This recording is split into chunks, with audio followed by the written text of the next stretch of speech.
एक बेहतर परिवर्तन का संजोग बना हुआ है इसी अक्टूबर सन 2023 में।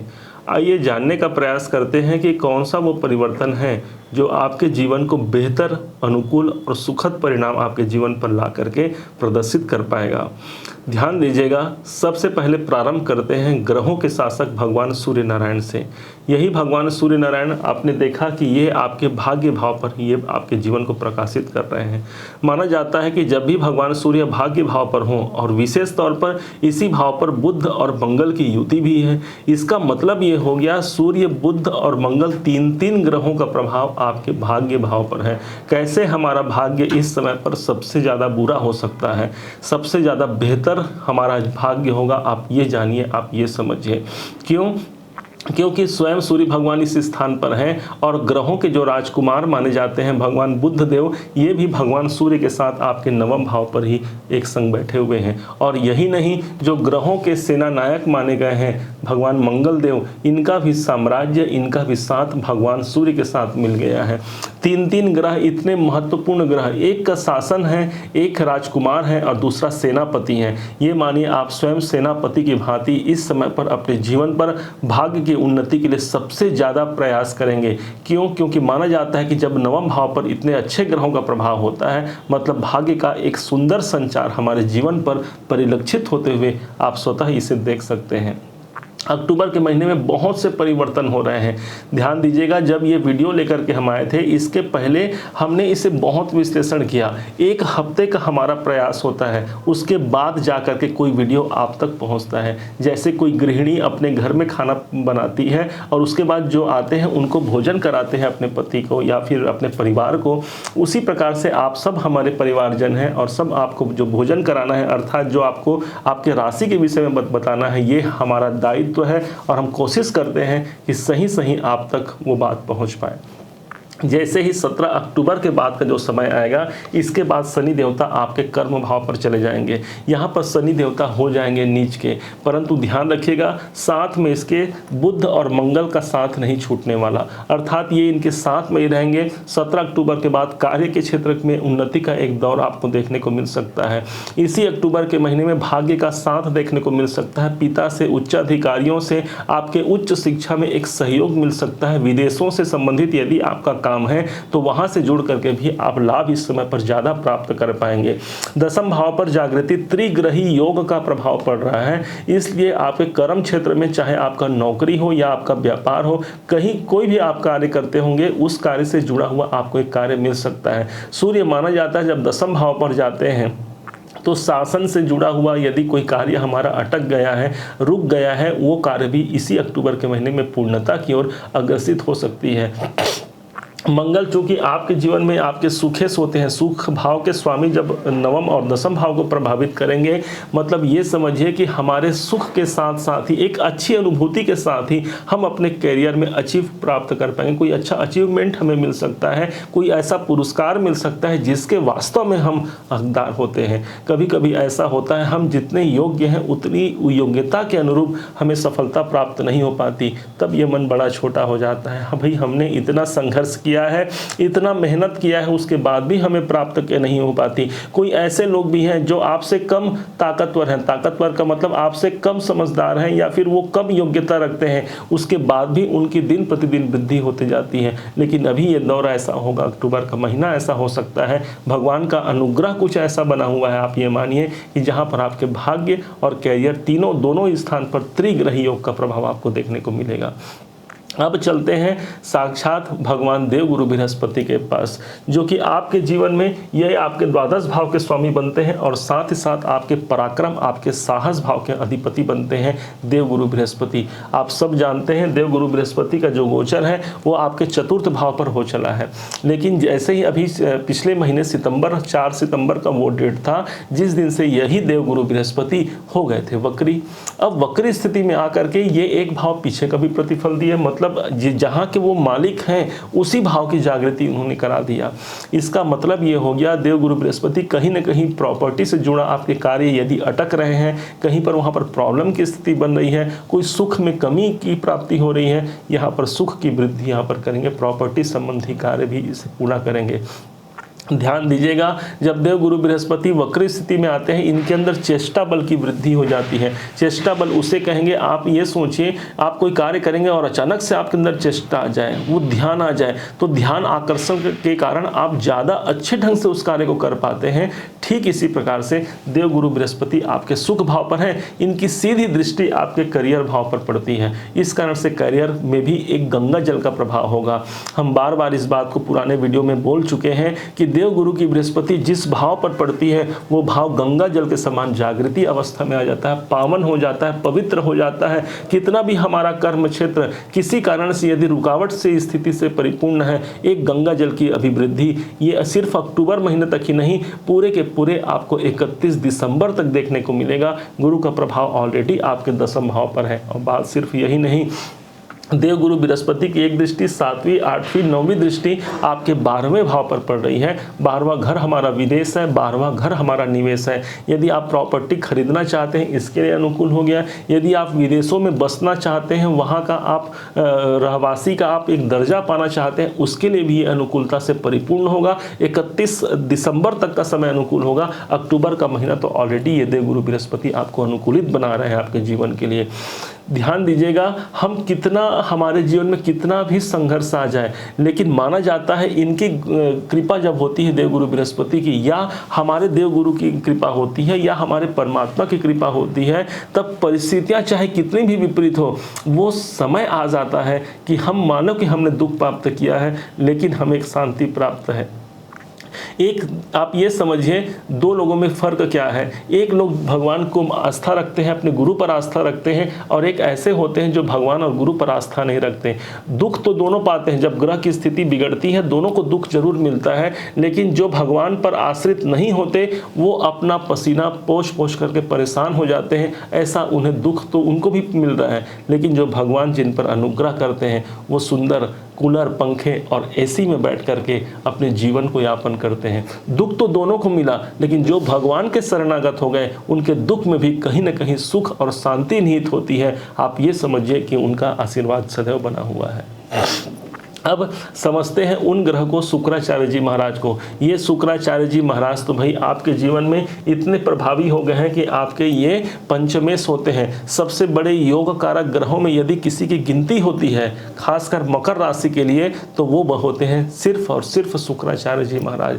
ये धन के प्रतीकात्मक ग्रह माने गए हैं और आपके पंचमाधिपति बनते हैं। इनका गोचर 7वें भाव में गया है। इसका मतलब यदि आप प्रेम विवाह करना चाहते हैं, अनुकूलता है। यदि आप अपने पत्नी से या पति से आप ये चाहते हैं कि हमारी अनुकूलता बनी रहे, होता है कभी कभी, कितना भी आप गुण मिला लीजिए, लेकिन गुण मिलान करने के बाद भी दाम्पत्य जीवन में कुछ न कुछ बनी रहती हैं, और वही तो प्रेम है पति पत्नी का। और यही बात को समझते हुए शुक्राचार्य जी महाराज ने 7वें भाव पर अपना भी गोचर रखा है पूरे इस अक्टूबर के महीने में। इसका मतलब है दाम्पत्य जीवन में यहाँ पर मधुरता आएगी। शुक्र स्वयं एक प्रेम के प्रतीक माने गए हैं, इसलिए अनुकूलता है। विवाह किसी के बाधाओं का सामना करना पड़ रहा है वैवाहिक जीवन में, यहाँ पर शुक्र की स्थिति बनी हुई है, मतलब विवाह मांगलिक कार्य भी पूर्ण होने की संभावना सर्वाधिक बनती है। आप ये जानिए, आप ये समझिए।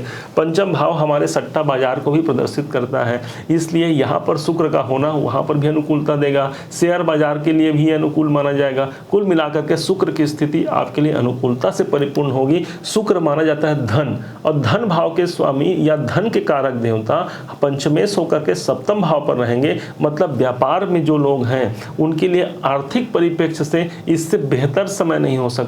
एक कोई ऐसा वातावरण निकल करके सामने आ सकता है जहां पर कुछ बहुत अच्छे फल की हमें प्राप्ति हो जाए, धन की प्राप्ति हो जाए, क्योंकि धन के कारक है। और पंचम भाव हमारी बुद्धिमत्ता है। हमारी बुद्धिमत्ता के द्वारा भी हमारा व्यापार, हमारा प्रोफेशन इस समय पर चरम ऊंचाइयों पर होगा। इस बात को आपको कदापि नहीं भूलना है। और हाँ, जो लोग नौकरी में हैं, नौकरी भाव के स्वामी तो भाई बुध हैं, और बुध ऑलरेडी भाग्य भाव पर है, उसके बाद फिर 10वें भाव पर चले जाएंगे। ये पूरा महीना नौकरी के क्षेत्र में भी आपका भाग्य साथ देगा। हाँ, साथ ही साथ आपके जीवन पर कैरियर में एक ऊंचाइयां भी प्राप्त कर पाएंगे। आप स्वतः विचार कीजिए कि 9वां भाव भाग्य का साथ मिल जाए और कर्म भाव का साथ मिल जाए तो कितना हमारा समय अच्छा अनुकूल हो सकता है।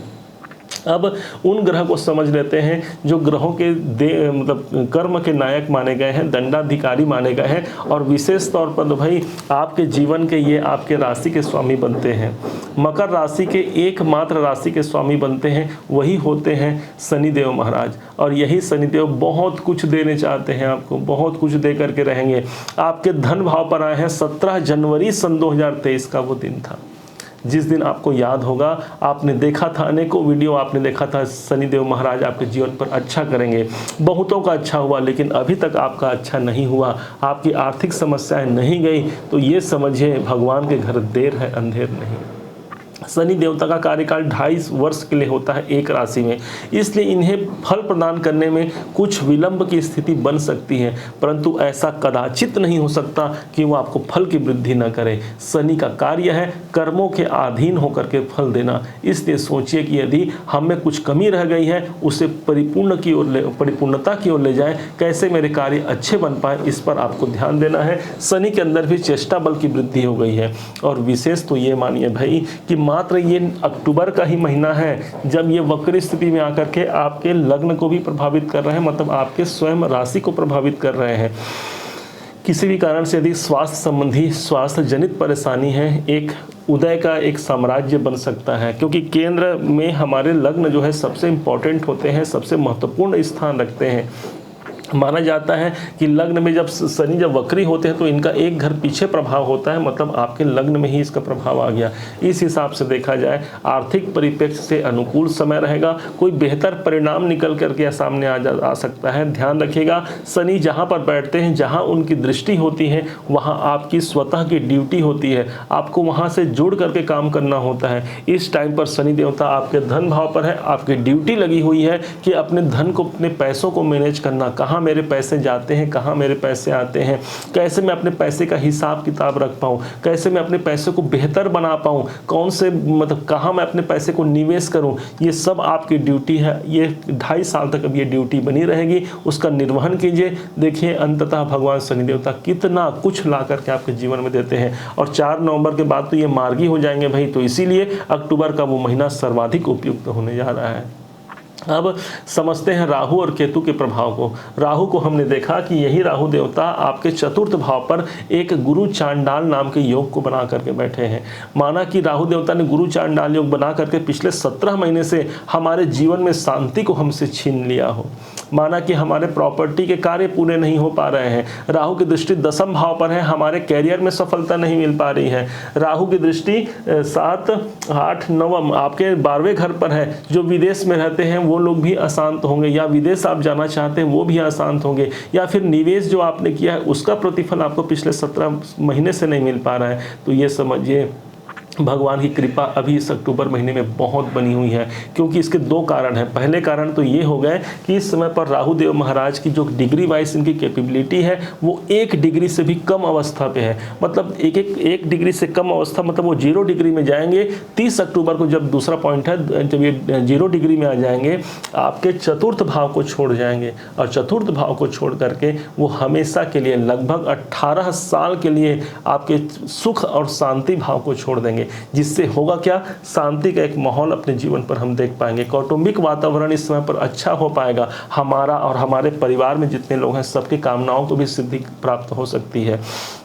इनकी दृष्टि पड़ रही है आपके कर्म भाव पर, कैरियर में भी यदि कोई प्रॉब्लम है तो उससे भी यहाँ पर शांति प्राप्त होगी। इसलिए राहु का प्रभाव सर्वदा आपके लिए अशुभ है, ऐसा आपको नहीं समझना है। गुरु राहु के चांडाल योग इसी अक्टूबर के महीना में उस विधाता की कृपा से टूटने वाले हैं, और जब वो राहु का अहंकार टूट गया तो ये माने कि आपके जीवन में कितना आपका सत्कार बढ़ जाएगा। सत्कार और सब कुछ हमने जो चाहा है वो सब कुछ ला करके आपको इसी समय पर प्राप्त होगा। केतु की स्थिति को देखें तो केतु आपके 10वें भाव पर बैठे हैं। 10वां भाव हमारे कर्तव्यों का होता है। 17 महीने से यदि हमने जो प्रॉब्लम सहा है, इसी अक्टूबर के महीने में उसका पूर्णतः निदान हो जाएगा, क्योंकि इनकी डिग्री वाइज कैपेबिलिटी भी कमजोर हो गई है, बच्चे हो गए हैं। और 30 अक्टूबर को ये भी शाम के ठीक 5:40 का वो समय होगा जब ये आपके 10वें भाव को 18 साल के लिए छोड़ करके चले जाएंगे। अभी तक इनकी दृष्टि आपके धन भाव पर पड़ रही थी, आर्थिक समस्याओं से हमें ग्रसित किया, कौटुंबिक परेशानियों को हमने दिया, दूसरों के लिए तो हमने दिन रात मेहनत किया, दूसरों के लिए हमने बहुत प्रयास किया, बहुत कुछ दिया दूसरों को, लेकिन वापस क्या मिला हमें? वापस कुछ बहुत बेहतर परिणाम नहीं मिल पाया। यश की प्राप्ति नहीं होती जब केतु जैसे ग्रह बैठ जाते हैं हमारे दशम में। ये सब यश की प्राप्ति भी अक्टूबर महीने में हमारे भगवान, हमारे कृपालु हम पर कृपा करेंगे, ऐसा जान करके आप इसको समझिए। 30 अक्टूबर को ये ऑलरेडी हमेशा के लिए 18 साल के लिए चले जाएंगे। अब इसी अक्टूबर के महीने में एक क्या बताएं भाई, कितने सारे सुंदर संयोग हैं, हम गिनाना चाहें तो हम थक जाएंगे और ये वीडियो बहुत लंबी हो जाएगी, फिर भी आपको बताते हैं शॉर्ट में। सबसे पहले जो समय आएगा 29 सितंबर से 14 अक्टूबर का समय होगा, ये पितरों के आशीर्वाद लेने का समय होगा, भूलिएगा मत। आपके पितृगण जो होते हैं, जो आपके दादा परदादा, जो आपके पूर्वज होते हैं, इनकी मृत्यु के पश्चात ये भगवान के अपने धाम पर निवास करते हैं, लेकिन भगवान इन्हें छुट्टी देते हैं कितने दिन के लिए? 15 दिनों के लिए, कि जाओ भाई तुम जा करके पृथ्वी लोक चले जाओ, अपने परिवार से मिल करके आ जाना। और वो पितृगण अपने परिवार से मिलने के लिए आते हैं। उस समय पर जब वो देखते हैं कि मेरे बच्चे कितने सुखी हैं, उनको बहुत सुख होते हैं, वो उनका मन भी बहुत प्रफुल्लित होता है और ये सोच करके वो खुश हो जाते हैं कि चलो मैं तो अभी इस दुनिया में नहीं रहा, लेकिन मेरे बाल बच्चे, मेरे नाती पोते, ये सब कितने सुखी हैं। लेकिन आप दुखी, चिंता और समस्या से ग्रसित होते हैं तो बड़ा तकलीफ होता है उन्हें। उन्हीं का आशीर्वाद आपको लेना है। याद रखिएगा, पितरों की कृपा यदि जिस जातक पर हो जाए, अपने आप एक बहुत अच्छा वातावरण उसके जीवन में सहज प्राप्त हो जाती है। इसी समय पर जो द्वार पर आपके भिखारी आए, जो द्वार पर आपके याचक आए, उनको कभी निराश होने मत दीजिएगा। हमेशा उनके लिए कुछ बेहतर करने का प्रयास कीजिए। ब्राह्मणों को भोजन कराइए, मंदिरों में दान कीजिए। कोई आस्था से जुड़ करके जो कुछ भी आपको दान पुण्य करते बने, जो कुछ भी आपको सामर्थ्यता भगवान ने दी है, वो सब आपको इस पितर पक्ष में करना है। निश्चय मानिए, एक तो भगवान की अनुग्रह हमारे ऊपर है, अब दूसरा हमारे पितरों की अनुग्रह भी यदि हमारे ऊपर हो जाए तो सोचिए हमारे जीवन में कितना परिवर्तन हो सकता है। और दूसरा बात यहाँ समाप्त नहीं हुई भाई, 15 अक्टूबर से लेकर के 23 अक्टूबर तक मातृशक्ति आराधना का महापर्व नवरात्र प्रारंभ हो जाएगा। नवरात्रि का सुंदर संयोग प्रारंभ हो जाएगा। सारे जगत में जय माता दी की गूंज उठने लगेगी। यही वो समय होगा जहाँ पर जुड़ करके आप उस माता से शक्ति का एक आवाहन करा सकते हैं। क्या होता है, हमारे जीवन में हमें शक्ति ही तो चाहिए, और शक्ति बिना भगवान माना गया है। शक्ति के बिना हमारे ब्रह्मा, विष्णु और भगवान शिव शंकर भी अधूरे हैं। उनके अंदर जो उनके शक्ति हैं, भगवान ब्रह्मा यदि सृष्टि को रचते हैं, उनके साथ में ब्रह्मांडी स्वरूप माँ जगदीश्वरी ही विराजमान है। भगवान शिव शंकर के साथ माँ पार्वती विराजमान है और भगवान नारायण के साथ माता लक्ष्मी जी विराजमान है। इसी कारण से शक्ति उनके साथ में है, इसी कारण से भगवान अपने कार्य को निष्पादित कर पा रहे हैं, अपने कार्य को अच्छे बना पा रहे हैं। इसी दरमियान इसी नवरात्रि में आप जुट जाइए मातृशक्ति को प्राप्त करने के लिए। वो माता जी हैं, उनका नाम ही है सर्व मंगल मांगल्ये शिवे सर्वार्थ साधिके। सभी कार्यों को सिद्धि प्रदान करने के लिए उनसे बड़ा कोई नाम नहीं हो सकता। इसलिए आप देखे होंगे जब हम आरती करते हैं, माँ जगदीश्वरी की आप आरती करिए, या अम्बे जी की आरती जो कोई जन गावे ते सुख संपत्ति पावे। माँ जगदम्बा सुख और संपत्ति दोनों को प्रदान करने वाली है। इस कारण से इस नवरात्रि में आप दिल खोल करके मातेश्वरी की आप आराधना कीजिए, घर में घट स्थापना कीजिए। इसके लिए हालांकि एक बृहद वीडियो लेकर के आएंगे आपके लिए, अन्यथा ये वीडियो अभी बहुत लंबा हो जाएगा। फिर जैसे ही 23 के बाद 24 अक्टूबर का डेट आएगा, उसी दिन ही दशहरा विजयदशमी का शुभ संयोग प्रारंभ हो जाएगा। उस दिन आप भगवान श्री राम को तिलक कीजिए, विजय तिलक स्वयं लगाइए और भगवान से आशीर्वाद मांगिए कि हे श्री रामचंद्र जी महाराज, जिसने आपने मर्यादा में रह करके सारे जगत को, सारे विश्व को अपने में अधीन कर लिया, मुझ में भी ऐसी कृपालुता रखना कि मैं भी आपके अनुरूप आपके पथ पर मैं चल पाऊँ और अपने जीवन को बेहतर बना पाऊँ। उसके बाद एक और गोचरी घटना घटेगी। ठीक 28 अक्टूबर का वो डेट होगा जिस दिन चंद्र ग्रहण नाम का योग बनेगा, और ये चंद्र ग्रहण योग माना जाता है बहुत अनुकूलता को नहीं होता। हालांकि इसके लिए भी एक बहुत बृहद वीडियो लेकर के आएंगे, आपके राशि पर क्या प्रभाव पड़ेगा, जिसे देख करके इसी चंद्र ग्रहण के दौरान भी आप बहुत श्रेष्ठता को प्राप्त कर सकते हैं। इसी महीने में एक सूर्य ग्रहण भी पड़ेगा, लेकिन उस सूर्य ग्रहण हमारे भारत में दृश्य और मान्य नहीं है, इसलिए उसका जिक्र हम नहीं कर रहे हैं। परंतु ये जो चंद्र ग्रहण होगा वो अनुकूल होगा, भारत में दृश्य भी होगा और मान्य भी होगा। इसे मानते हुए आपको बहुत श्रेष्ठता से आगे बढ़ना है और यकीन मानिए ये अक्टूबर का महीना बहुत कुछ लेके आ रहा है। विशेष तौर पर ये समझिए आपके स्वयं राशि के स्वामी शनिदेव और आपके पंचमाधिपति शुक्रदेव, इन दोनों का एक समसप्तक योग भी बन जाएगा जो पूरे के पूरे अक्टूबर महीना में रहेगा। ये समसप्तक योग बड़ा ही विरला होता है, कभी कभी ये योग प्राप्त होता है और अक्टूबर के महीने में बन रहा है। कितना कुछ गिना है, पूरे खुशियों की सौगात हमारे भगवान ने दे दिया है। वक्त इससे बड़ा कोई परिवर्तन का समय नहीं चल रहा है। बस ये है कि हमारी आस्था कितनी है, हमारी मेहनत कितनी है और उसके अनुरूप देखना है कि उस परमात्मा ने हमें क्या क्या प्रदान करना है। यकीन मानिए ये अक्टूबर का महीना एक बहुत परिवर्तनकारी और विशेष सफलता कारक सिद्ध हो सकती है आपके जीवन में। अब हम उन तारीखों पर चलते हैं जो तारीख आपके लिए बेहद अच्छे होंगे और वो तारीख भी आप जान पाएंगे जिस पर आपको सतर्कता रखनी होगी। आपके अपने मकर राशि के अनुसार जो मुख्य जो शुभ डेट होंगे आपके लिए 17 अक्टूबर, 18, 22, 23, 26 और 27 अक्टूबर आपके लिए अनुकूल होंगे। इस डेट में कोई अनुकूलता से परिपूर्ण आप कार्य कर सकते हैं, सफलता मिलना श्रेष्ठ होगा। इसके प्रतिकूल जो डेट होंगे जो आपके लिए उतने अनुकूल नहीं होंगे, जिस डेट पे आपको सतर्क रहने की आवश्यकता है वो होगा 1 अक्टूबर, 2 अक्टूबर, 10, 11, 12, 20 और 21 अक्टूबर आपको सतर्कता से युक्त होना है। यदि कोई आवश्यक कार्य इस दिन करना है, यदि कोई आवश्यक यात्रा इस दिन करना है तो अपने इष्ट देव की कृपा लेकर के अपने गुरु के आशीर्वाद से वो कार्य भी कर सकते हैं। उम्मीद है आप सबने इसे समझा है, आप सबने इसे जाना है। यदि आपने इसे समझा है, जाना है, मेरे समझाने का प्रयास यदि आपको सार्थक लगा हो, मेरे समझाने का तरीका यदि आपको सार्थक लगा हो तो अपना प्यार भरा लाइक और कमेंट करना कभी मत भूलिएगा। हर बार की भांति इस बार भी अपना लाइक कमेंट जरूर कीजिएगा। और हाँ, यदि अभी तक आपने चैनल को सब्सक्राइब नहीं किया है सब्सक्राइब भी कीजिएगा। पुनः एक बार फिर आप सभी का दिवस बहुत मंगलमय हो। इन्हीं शुभकामनाओं के साथ जय माता दी।